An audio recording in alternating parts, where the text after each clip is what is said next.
So happy Wednesday. I hope wherever you are that you and your loved ones are safe and well, that you're having a good week and a good day. It's officially spring. I'm going to back up to last Friday. I had my appointment with my pain management doctor on Friday afternoon. I'm just going to say it. I am cautiously optimistic that the procedure went well. Hopefully I don't regret saying it out loud. So far so good. I never know if, oh, that was a really loud helicopter. If it's going to last a few days, if it's going to take it all, if it's going to last a week or 2 months. There's no rhyme or reason to it, and you kind of just have to wait and see, because you have to wait 2 weeks anyway to see if it's at all successful, because the medicine needs time to work. But so far so good. I'm going to leave it there, because I had my hematology follow-up 6-month visit this morning, and I always forget, like I've had that appointment on the books for so long that I completely forgot about it. And every time I opened my chart, which is the app that has all my doctors in it and the hospitals I go to and stuff, anytime I opened it, I kept seeing this appointment coming up, and I was thinking, I thought it was like your previous appointments, because you can see your previous visits. And then I realized, oh wait, no, that's 2023. This is coming up. It's always good. Like, he's so laid back, but really smart and really chill. And so, he really reads through all the notes and sees how I am and asks questions about all my meds and everything. So it takes a while, which is okay by me. And we were talking about my migraines and stuff. And first I saw this really nice nurse practitioner, and he had read in my chart that I had migraines. And so he was asking me what I was doing for them. And when I told them about the vitamin supplements, he was like, oh, my wife has terrible migraines. And he said, I'm going to have her ask her doctor about it. So it felt like a commercial for vitamin B2. It was like, ask your doctor about vitamin B2. But hey, it's not a prescription. So I always say, check with your doctor or whoever your healthcare provider is and see how they feel about you doing it. I don't know what your other health issues are, but it's helped me. So, but then the nurse came in to draw my blood, and then we were talking about it, and she seemed to be taking a lot of vials out. And so I said, how many vials is that? And she said, oh, it's only 6. And I was like, only 6? I said, only 6? And she said, that's nothing. And I'm like, for you maybe, but you are not me. And so she was super gentle, and I really didn't feel it. I mean, beyond tiny bit. And so I said to her, wow, I barely felt that. Thank you. And she said, oh, well, I don't mean to hurt people. And I was like, no, I'm complimenting you. Because there are people that, nobody goes in meaning to hurt people. But that means nothing, because sometimes people get in there and they're like digging for gold. And it's like, could you leave some of my vein untouched, please? So she was super gentle, and I felt very grateful for that. And she said, oh, well, I appreciate that. Thank you. And I was like, no, thank you, because I didn't feel like I had been, and I barely have any mark on my arm, like tiny bit, but that's normal. But fantastic. So thank you. And I already got some of the blood results back, some of the fast ones, and apparently I have an elevated globulin, which I don't think I've ever had before, or if I've had it, I don't remember. Apparently that's like an autoimmune kind of, people that have an elevated marker, it's a sign of autoimmune issues, which, surprise. And then I have a few elevated like markers of dehydration, which it was funny, we were talking about it, and then it was like my blood said, wait, I've got evidence. My hair looks very big, good grief.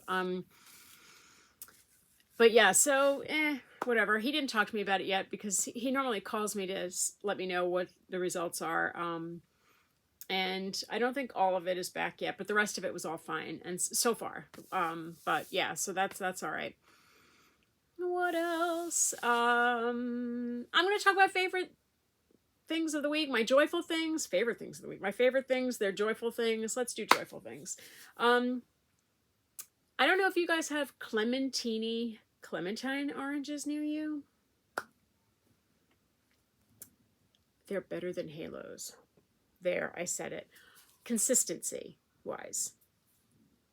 Halos are like kick-ass delicious oranges. But sometimes like you'll eat 3 and then you'll get 2 really like, oh wow, those are these from the start of the bag to the end, there might only be 1 clunker in there. So good, so good. I'm really enjoying them. I'm eating them like 2 and 3 at a time. I don't know why I'm eating so many oranges. My body is obviously saying something to me and I'm running with it. But these are delicious. And so I had never really seen the brand before, but my grocery store had them. And so I got a bag, and today I got a second bag, and they're really good. What else?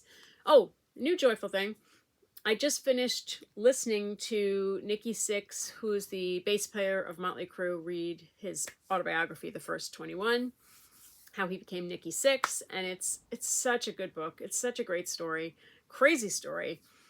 But he founded Motley Crue, obviously, as the songwriter and everything, and he's always been my favorite member of the band, and so it was nice hearing him.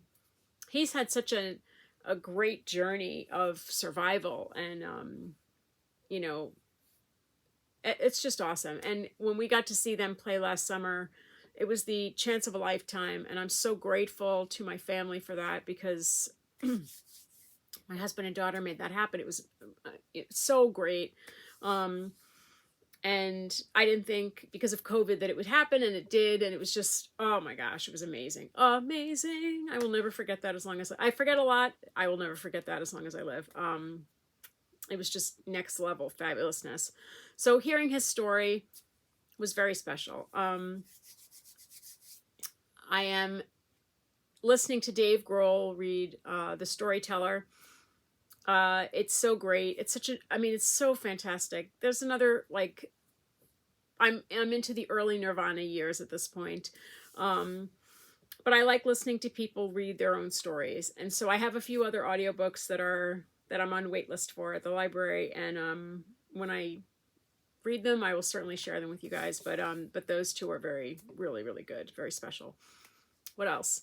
Spring flowers, the daffodils are blooming, the crocuses are out, and today I was passing by the hardware store and they had a rack of plants outside, and this little purple pansy was screaming to me, "Take me home." And so I said, "Okay, I will." And I got this little plant. It's so sweet and bright and happy, and immediately sent a picture to my daughter because I was like, she's the green thumb in the family. I am just a poor substitute trying to hold the fort down until she's home, when she's home, and it's like, little pansy, stay alive. Let's see what happens. But it's really cute, really sweet. Just made me so happy that I was like, you have to happen. You have to happen. What else? I saw my mom on purpose yesterday, and then totally by accident this morning. I left the hospital, rounded the corner, and there she was, and we intersected, and it was fabulous. And it was like, you're my mom. I got to see her yesterday. It was so nice. We got to spend the afternoon together, and that is always a joyful thing. What else? Dinner is made. I made dinner yesterday. I brought some to my mom. We had some last night. We have some leftovers tonight. I love that. Whenever I do that, I always say, you know what's great? And my daughter always answers, dinner is made. Because that's what I used to say. And it's like, yes, that is a joyful thing. I'm not some gourmet chef. I don't make a lot of things well, but the things that I make, I make with a lot of love. And so I make these really simple burritos. We had some last night, so I love burrito night too. It's a favorite in the family. So dinner is made. That is always a joyful thing when I can not have to make dinner. It just, not that I mind, but it just saves me the work. So what else is happening? I guess that's my joyful things for the week. Yeah, I think that's it. I'm going to leave it there. I hope wherever you are that you have a low pain, no pain, low aggravation, no aggravation kind of a day, kind of a week, and kind of a weekend to come. That's what we hope for. That's what we deserve. And that is what I truly wish for each and every one of you. I will see you on Friday via the blog. I will see you next week for everything. Have a wonderful afternoon. Stay safe and be well. Take care. Bye.